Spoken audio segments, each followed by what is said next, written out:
Hola, hola, ¿cómo estamos? Estamos aquí de nuevo con ustedes ya para continuar con los temas de tórax. Hablaremos hoy de lo que es el asma bronquial, una de las patologías que prometimos tocar después de cuando hemos trabajado con la anatomía de las vías respiratorias de pulmones. Vamos a tocar algunas patologías, como es el asma bronquial, quizás la tuberculosis, algunos procesos como neumotórax, hidrotórax. Son una serie de temas que no quiero dejar de dar, asociados con aspectos anatómicos y aspectos que son funcionales o fisiológicos de esta parte que estamos hablando. El día de hoy vamos a tratar como quizás no con esa profundidad como la tocaría, un neumólogo, etcétera. Sí la quiero adaptar a aspectos anatómicos y fisiológicos que son el objetivo fundamental de nuestro canal. Vamos a ver entonces lo que sería el asma bronquial. Vamos a ver, primero que todo, algunos aspectos históricos. El asma no es de hoy, el asma es una patología histórica como todas, pero en realidad, fíjense que el asma no es una enfermedad nueva, es un proceso como síntoma prácticamente que se recoge ya en el papiro de Ebers. Fíjense que en los años 3500 a.C. ya se hablaba de esta agonía respiratoria, de este agobio respiratorio, y se le quiso ir dando ya como un nombre. Hipócrates, el primero que usó esta palabra para describir una enfermedad como tal, datan de 460 a 375 a.C., contenidas en el Corpus Hippocraticum. Son manifiestos de este grandioso prócer de la medicina, al cual le debemos mucho. Y Maimónides es reconocido como el primer autor de una monografía sobre este proceso. Ahí está Hipócrates y esta patología que tiene un aspecto epidemiológico fabuloso que toca a todos los países, unos más quizás por el clima, el tipo de prácticamente de ambiente, el que tiene más cambios en la parte de los cambios de lo que son las estaciones, tiene mucha relación con esta enfermedad. Algunos aspectos históricos importantes. Vamos a seguir adelante y recordaremos más adelante otros aspectos. Fíjense que hay un conjunto de enfermedades que van a producir estas vías aéreas que estudiamos. Estas vías aéreas que son expeditas pueden ser disminuidos su calibre, su diámetro por diferentes patologías. Ya sean, por ejemplo, son enfermedades respiratorias que se caracterizan, por ejemplo, por inflamación crónica de estas vías aéreas, los bronquios sobre todo, o bronquiolos. Y fíjense que como causan episodios recurrentes, cuando este aire se dificulta la entrada, tanto en la expiración como en la expiración, a la entrada de aire, producen disnea, o sea, prácticamente agobio respiratorio. El paciente no puede, con su respiración normal, satisfacer las demandas de oxígeno. Por tanto, se caracterizan por sensación de falta de aire. Las sibilancias, vamos a ver por qué cosa es una sibilancia hoy de forma semiológica. Y fíjense, tos, porque hay cierta secreción pegajosa, concentrada, que prácticamente no es esa secreción líquida. El asmático tiende a producir mucus en lo que es la vía respiratoria y provoca tos también. Y lleva al paciente a una posible insuficiencia ventilatoria. ¿Por qué? Porque no puede cumplir con la entrada de la cantidad del FiO2 adecuado que entra por las vías aéreas superiores, no llega exactamente la misma cantidad para producirse la hematosis. Vamos a seguir adelante. Hay unos temas muy importantes sobre esto. Esto es un concepto general de lo que son enfermedades que restringen o bloquean. De ahí vamos a ver que estas enfermedades pueden ser constrictivas, pueden ser restrictivas o pueden ser obstructivas. Vamos a ver todas estas clasificaciones más adelante. Vamos a ver algunos conceptos básicos sobre semiológicos aplicados a la fisiología y mecánica ventilatoria para poder ir entendiendo todas estas enfermedades. Poder entender cuando un paciente que tenemos delante tiene un asma, o tiene una insuficiencia cardíaca, o tiene un neumotórax. Esto es importante irlo definiendo bien para las clases que vienen ustedes puedan entender. Algunos aspectos fisiológicos se van a repetir porque estamos en el mismo sistema con distintas patologías. Vamos a ver entonces algunos conceptos importantes. Eupnea. Ustedes saben que la palabra eu viene, por el siempre eso lo repito, es importante este aspecto. Eu viene de normal, eutiroideo, función tiroidea normal, un parto eutóxicos, el niño nació perfectamente, un parto distóxico, ok.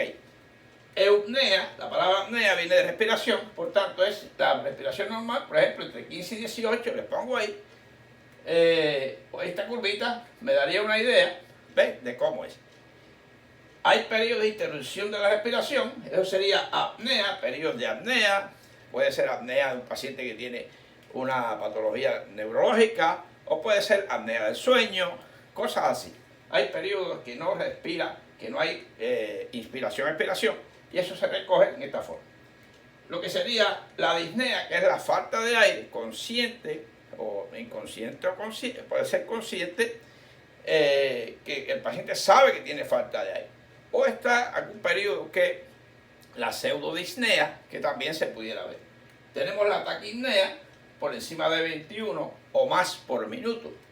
Esto es cuando el paciente en condiciones adecuadas o inadecuadas tiene que ventilar más veces que lo normal.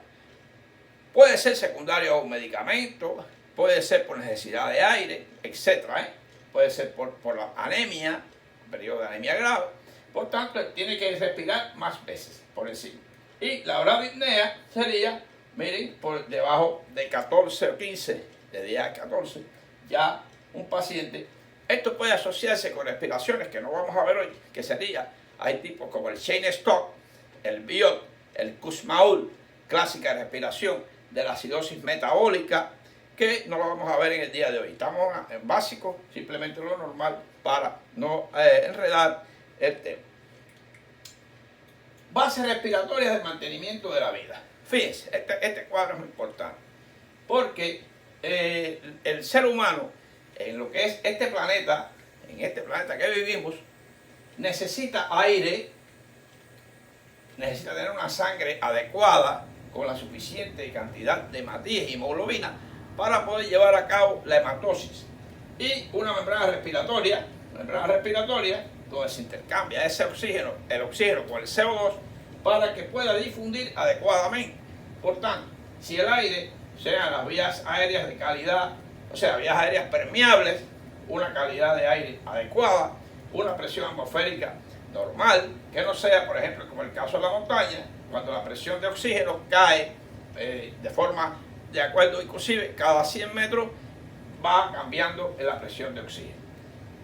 La calidad del nitrógeno que respiramos, es imposible vivir en el planeta Marte o quizás en la Luna.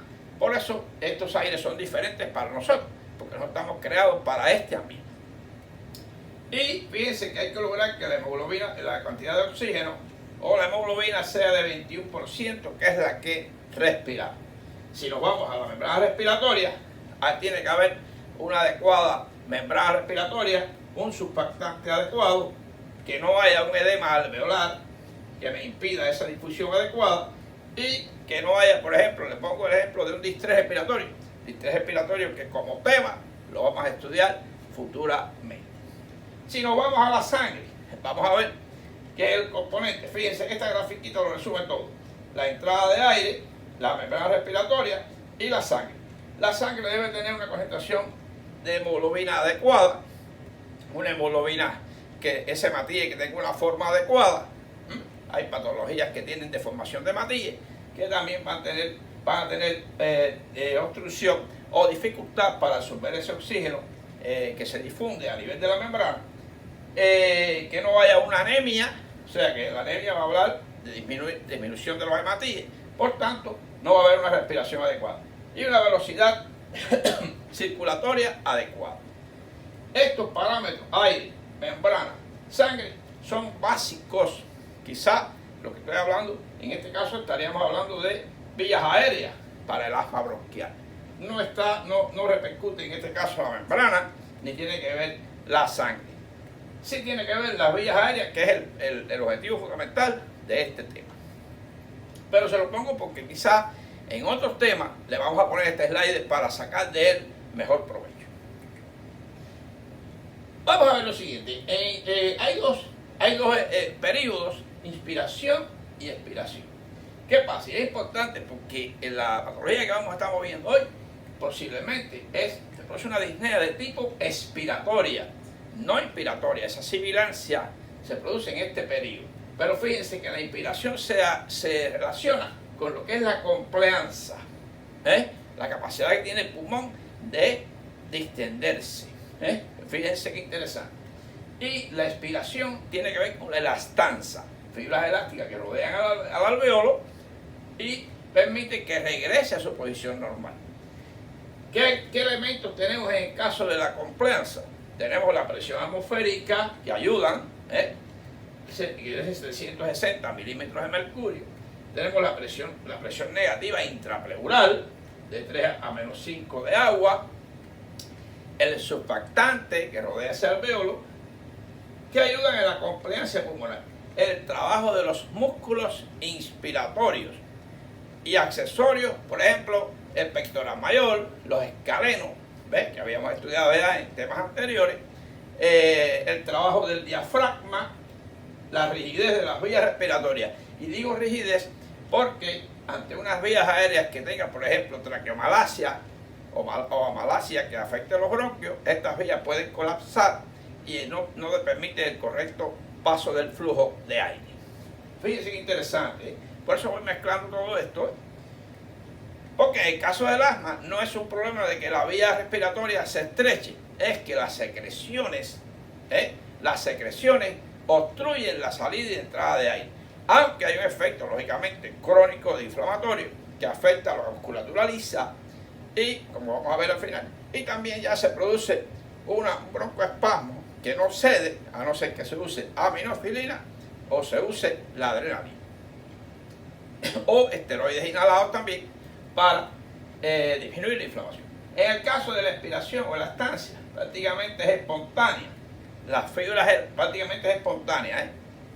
Las fibras elásticas del parénquima ayudan, los músculos expiratorios, que son los intercostales internos e íntimos, ayudan. Fíjense que los factores que ayudan a la inspiración son mayores que los que ayudan en la expiración. Seguimos adelante. ¿Cuál sería la clasificación general de las patologías del sistema respiratorio? Y estamos dando estas clasificaciones porque, a pesar de que no es el asma en sí, hemos ido introduciendo algunos conceptos básicos fisiológicos para entender las demás patologías. Pueden ser enfermedades de las vías respiratorias, son obstructivas. Aquí tenemos el asma en el grupo de las obstructivas. La EPOC, enfermedad pulmonar obstructiva crónica, también conocida como COPD en inglés. ¿Está bien? Bronquiectasias, tenemos entonces las enfermedades del tejido pulmonar que serían restrictivas, restringen la capacidad vital, por ejemplo. Que sería la fibrosis, le pongo ejemplos, sarcoidosis, las neumopatías o neumonía, el distrés respiratorio, ¿ven? Y también están las enfermedades de la circulación pulmonar, que sería, por ejemplo, la hipertensión pulmonar, el tromboembolismo pulmonar o el tromboembolismo pulmonar, que son patologías que vamos a ver futuramente, pero ya algunas, por ejemplo, el tromboembolismo pulmonar, aunque se puede estudiar en respiratorio, lo vamos a ver después que veamos corazón, lo que es la parte de cardiología. Este es el esquema general. Nos vamos a situar en el asma. Muy bien, ahora bien, fíjense, las pulmonares obstructivas versus restrictivas, a este cuadrito, para que se me entienda rápidamente bien, hay dos conceptos fundamentales, que es la FVC y la FVE, que es importante, que este es Force Vital Capacity. esta se va a ver, y vamos a ver cómo se manifiesta en las dos obstructivas, que es el caso del asma, y así, y otro es. Y tenemos la FBE, que es el Force Expiratory Volumen. Estas dos se relacionan entre sí, como ustedes ven, se relacionan en las diferentes diferencias. Vamos a ver entonces, la obstructiva, que es el caso del asma, se define como, lógicamente, un aumento de la resistencia al flujo del aire y obstrucción de la vía aérea, ya sea por atrofia muscular o por las secreciones ya solidificadas. En el caso de la espirometría hay una disminución como es lógico, del volumen del volumen forzado, el volumen expiratorio final disminuido, lógicamente, y la FVC.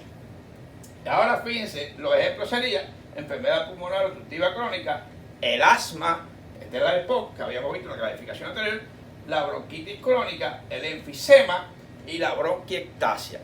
Recordad que el enfisema lo mencionamos en anteriores videos, por una ausencia o falta de la alfa-1 antitripsina del hígado. Muy interesante. Y si vamos a la restrictiva, que no es el caso que nos compete, disminución de la capacidad y volumen pulmonar, ya sea porque está ocupado por algo o algo ha destruido el parénquima. Disminución de la capacidad pulmonar se demuestra en la espirometría y la capacidad vital. Más adelante les muestro, para recordarles qué cosa es la capacidad vital. Recuerden que la capacidad vital es la suma del volumen inspiratorio más el volumen expiratorio no forzado. Ahí está quitado para la capacidad vital el volumen residual. Ahora, tenemos entonces que en el caso de qué problemas nos puede traer la restrictiva, ¿cuáles son? Problemas de la pared, por ejemplo, malformaciones torácicas, obesidad, sifoscoliosis, lo que serían la polio, por malformaciones de la cavidad de la caja torácica, enfermedades intersticiales, infiltrantes, como por ejemplo, las neumoconiosis o las fibrosis pulmonar. Fibrosis pulmonar, por ejemplo, ahora estamos cursando una pandemia en la cual estos virus o las variantes son capaces de producir, por trastornos que tienen a nivel de la microcirculación y la pared alveolar, pueden traer consigo fibrosis pulmonar, que trae consigo, lógicamente, una enfermedad restrictiva final, variablemente depende del grado de destrucción o fibrosis de esos pulmones, que esos parches, depende el porciento que afecte del pulmón. Por tanto, este cuadro lo hemos puesto porque me interesa la diferencia desde ahora, porque cuando veamos estas patologías ya tenemos la idea de cuándo es obstructiva y cuándo es restrictiva. Bueno, ahora caemos entonces en lo que es aspectos generales a estudiar el asma bronquial. Tenemos concepto, clasificación general, está la clasificación, hay una clasificación por la Organización Mundial de la Salud, que se adapta mucho a la clasificación GINA, la GINA, epidemiología, importantes, algunos conceptos mencionados, estudios de laboratorio, que se ve en ese esputo del asma, esos eosinófilos, porque se considera una enfermedad alérgica, causas comunes, relación inervación autonómica y el asma, la adrenalina, lo que es el simpático. Y el vago sabemos que también tiene su función, pero menos que el simpático en lo que es la broncodilatación. Y la semiología, aspectos importantes. Eso es lo que queremos sobre esta enfermedad. ¿Cuál concepto? El asma fue siempre considerada como una crisis de asma y ya. Te faltó el aire y se te quitó. No, el asma es una enfermedad inflamatoria que afecta a los pulmones, más común en los niños y el adulto joven. Pueden padecerla. ¿Ven? Ahora, el asma causa sibilancias, dificultad para respirar, opresión del pecho, y todo durante la noche o temprano en la mañana, con secreciones mucopurulentas bastante espesas. Pero la tríada fundamental vamos a verla más adelante, sería la sibilancia, la falta de aire y la tos. Eso es, no falta en lo que es el concepto de asma bronquial. ¿Dónde se ubica el asma bronquial? Prácticamente generalizada en el árbol bronquial fino. Recuerden que esta es la tráquea, este es el bronquio principal derecho e izquierdo. Les muestro esta laminita para traerle. Más bien va hacia la parte esta más distal, cerca ya de lo que es la parte de los sacos alveolares. Esos bronquios y bronquiolos prácticamente son los que van a estar participando de este proceso inflamatorio, secretorio y alérgico. Vamos a ver cuáles son los factores desencadenantes. En esta área es que se produce el asma bronquial. Ustedes saben que hay vías respiratorias altas. Vamos a dejarle a las altas la difteria, lo que sería la bronquitis crónica, ¿ves? Y vamos a ver lo que son las bronquiectasias para otras regiones de los bronquiolos ya segmentarios o lobales. Pero el asma más bien es un poco más de los bronquios secundarios y bronquiolos. ¿Cuál sería la clasificación Global Initiative for Asthma? ¿Cuál sería? El asma sería el asma leve intermitente, el asma leve persistente, es la clasificación GINA, que es la más usada prácticamente en prácticamente todas las emergencias. El asma moderada persistente y el asma en rojo, severa persistente. Prácticamente este es el paso previo para un estatus asmático muy grave. Prácticamente ya estamos hablando de insuficiencia ventilatoria. En esta parte tenemos las crisis, prácticamente serán leves, una o dos veces a la semana.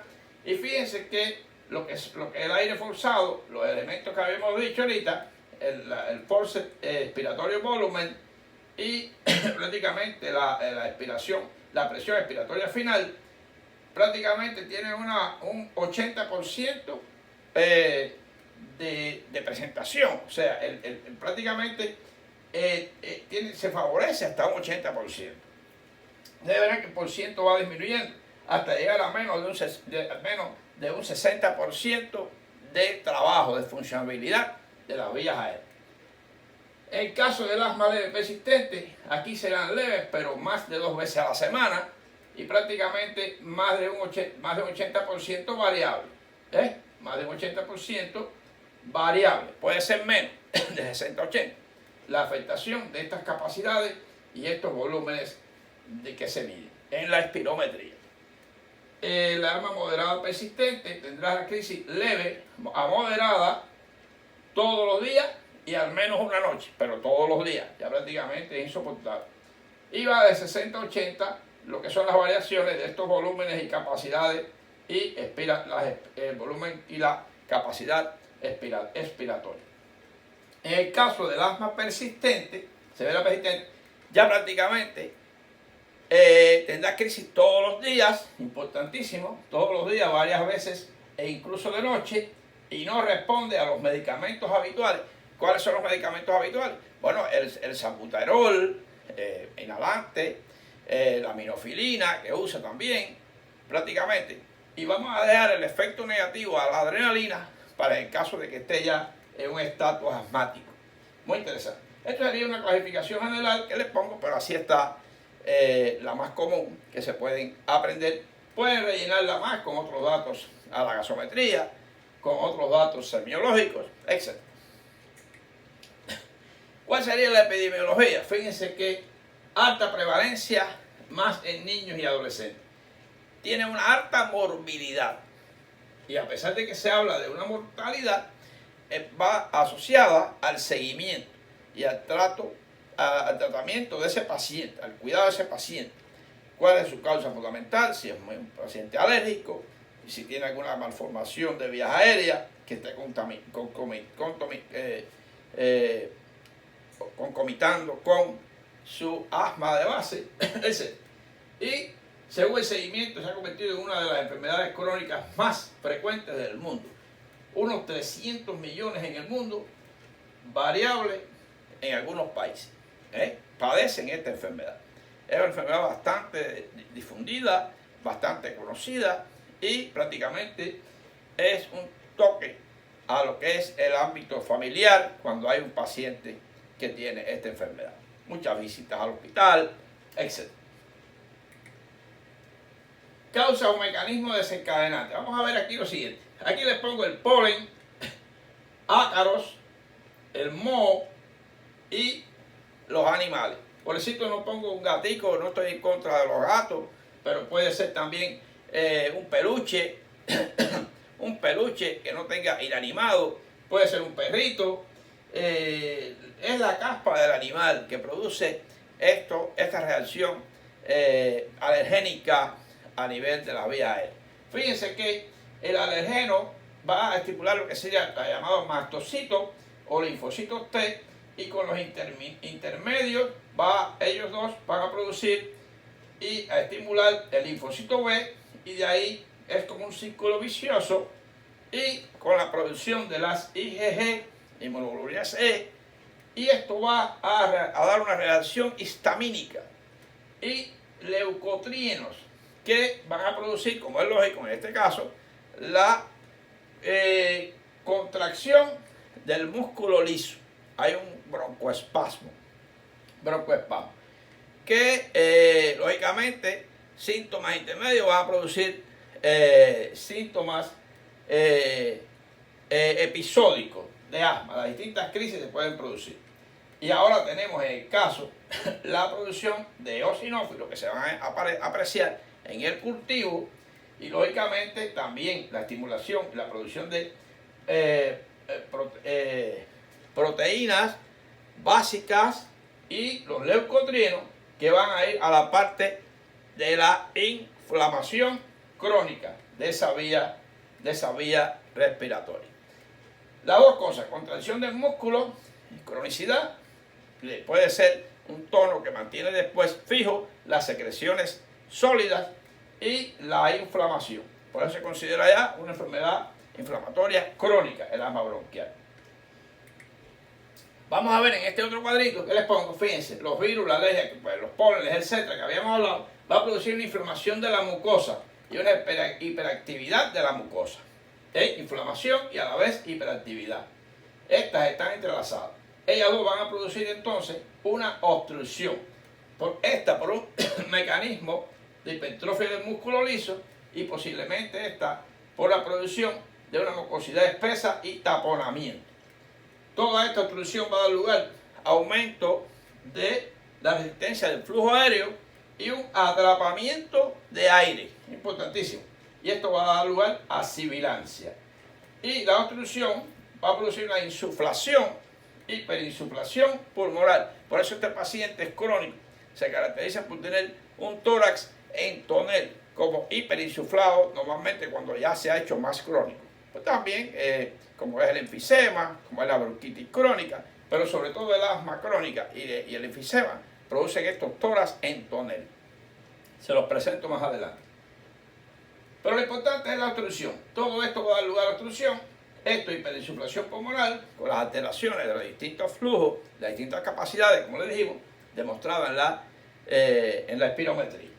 Y finalmente va a haber una alteración de la VQ, de la ventilación-perfusión. Esta ecuación se altera, dando lugar a posible insuficiencia ventilatoria, sobre todo si el paciente está en estatus asmáticos.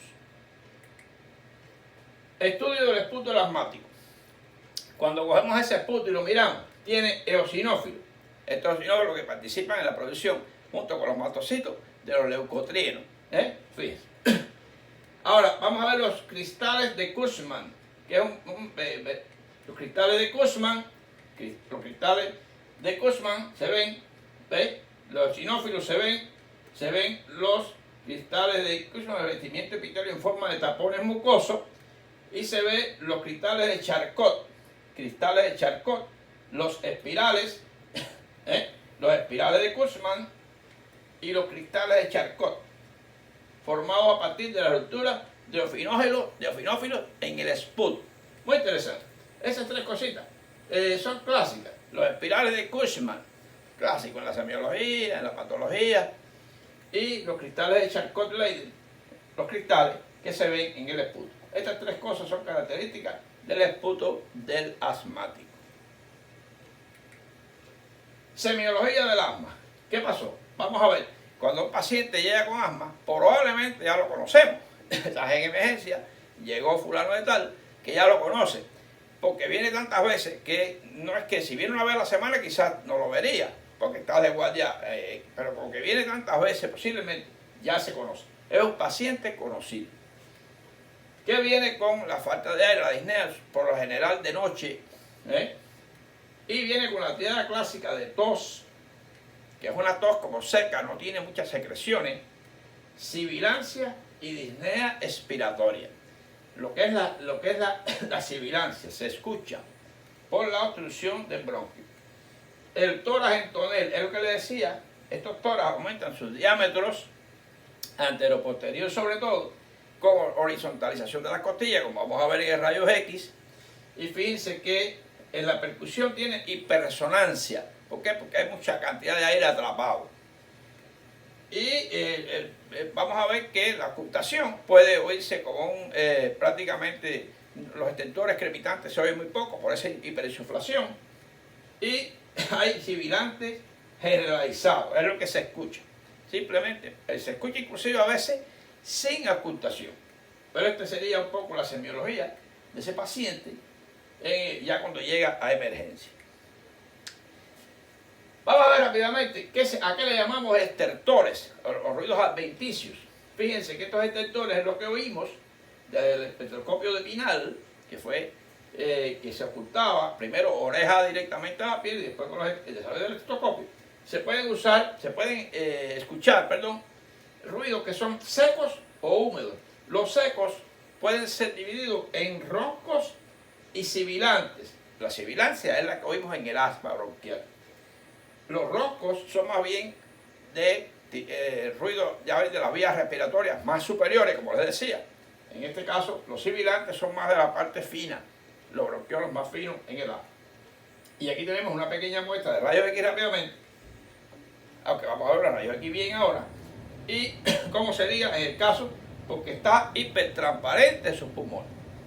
En el caso de los húmedos, tenemos los crepitantes y subcrepitantes. Fíjense, aquí les muestro, en el caso del asma, ven, prácticamente los alveolos no están tan limpios. La obstrucción es en los bronquiolos y los bronquios. Los bronquiolos y bronquios finos. ¿Ven? El alveolo está limpio prácticamente, pero el aire queda atrapado y aumenta, expande las paredes alveolares. En el caso del húmedo, sería las secreciones, están en los alveolos, y se produce esa entrada de aire. Al llegar a los alveolos, provoca ese sonido de crepitante. ¿Sí? Usted lo puede ver como el sonido del pelo de cerca de la oreja. Y miren el rayo X, lógicamente, menos penetrado, se ve como relleno, moteado, etc., por una neumonía, una bronconeumonía, etc. Le puse esta diferencia porque estamos trabajando con el asma en este aspecto que sería los sibilantes. De todo esto, al asma le corresponde la sibilancia de toda esta clasificación. Vamos a ver el rayos X de tórax en el asma bronquial. Fíjense que hay una hipertransparencia. Los diafragmas están descendidos, los espacios intercostales, las costillas están horizontalizadas. Se ve como hay un atrapamiento de aire. Hipertransparencia, horizontalización costal, descenso del diafragma y corazón en gota. El corazón se ve como verticalizado, no se ve muy dirigido hacia siempre a la izquierda, pero como en gota. ¿Por qué? Porque son las características de un tórax enfisematoso o un tórax asmático crónico. No es alguien que empiece hoy con asma, ya va a tener ese rayos X. No. Es un asmático crónico ya. Y le va a dar esa característica.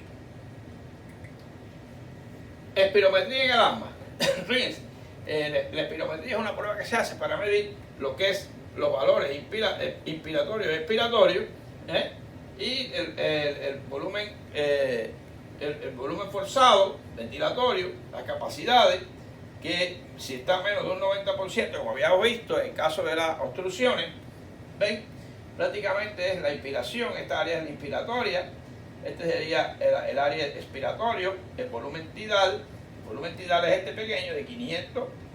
Esto es inspiratorio, esto es expiratorio. Y este es el de reserva. Y esta sería la capacidad total.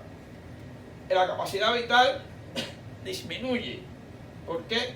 Lógicamente, la capacidad vital, no, quizás los pulmones están agrandados, están hiperinsuflados, pero no está ventilando bien el paciente. Y eso varía, hay que verlo en la espirometría.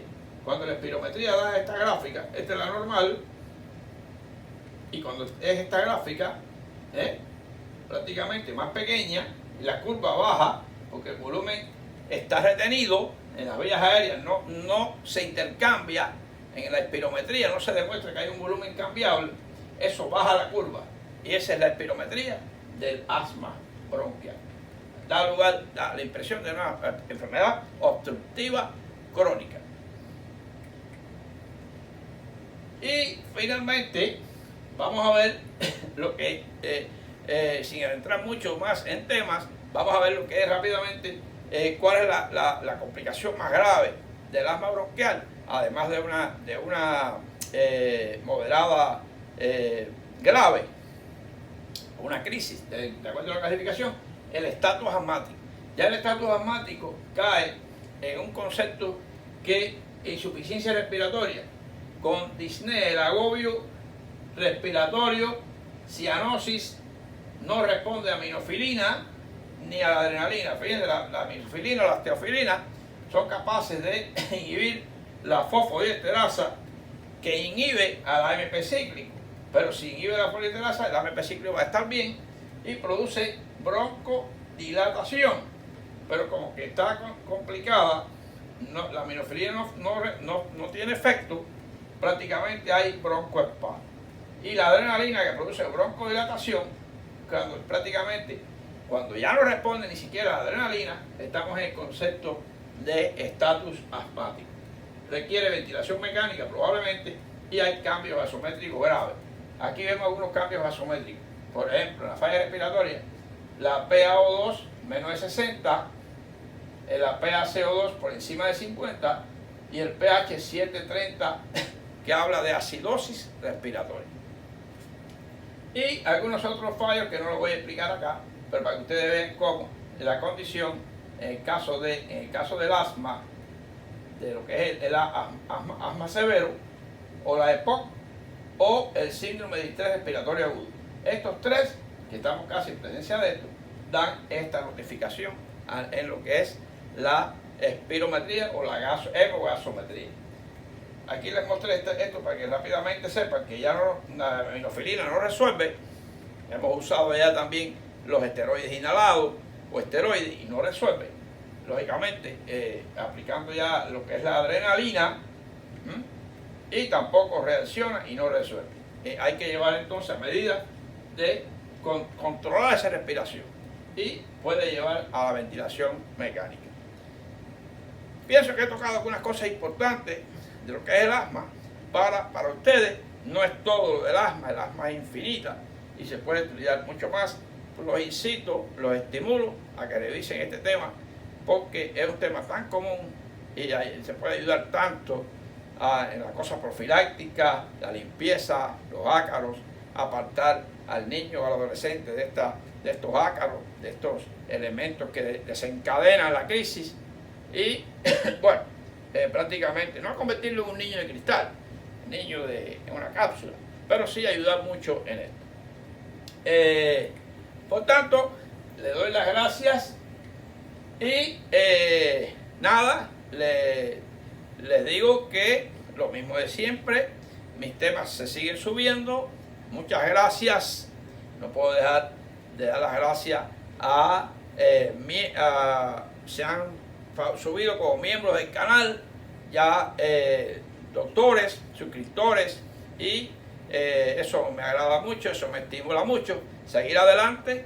Y les digo, suscríbanse, le dan a la campanita y donde dice todas para que le lleguen estas notificaciones cuando suba un video, ejemplo este, y háganse miembro del canal, porque eso me ayuda mucho a mí, ya sea autoestima, o el canal se va desarrollando cada vez más para ustedes.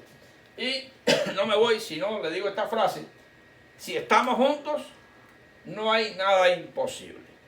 Así que mientras más seamos, más fuertes seremos. Y si estamos divididos, todo fallará. Esto, lógicamente, Winston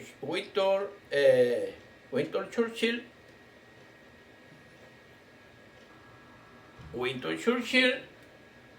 fíjense qué interesante, esta frase habla de que en la unión está la fuerza. Ese es el resumen de esta. Por tanto, sigo con ustedes y ya nos veremos en el próximo tema. Voy a ir escogiendo poco a poco. Quizás los voy mezclando, o doy neumotora, o doy la neumonía, o la tuberculosis. Vamos a dar algunos temas de respiratorio y los combinaremos siempre con la fisiología y la anatomía y algo de la inervación del pulmón. Seguimos adelante, seguimos juntos. Suscríbanse y únanse al canal. Aquí estamos para ustedes.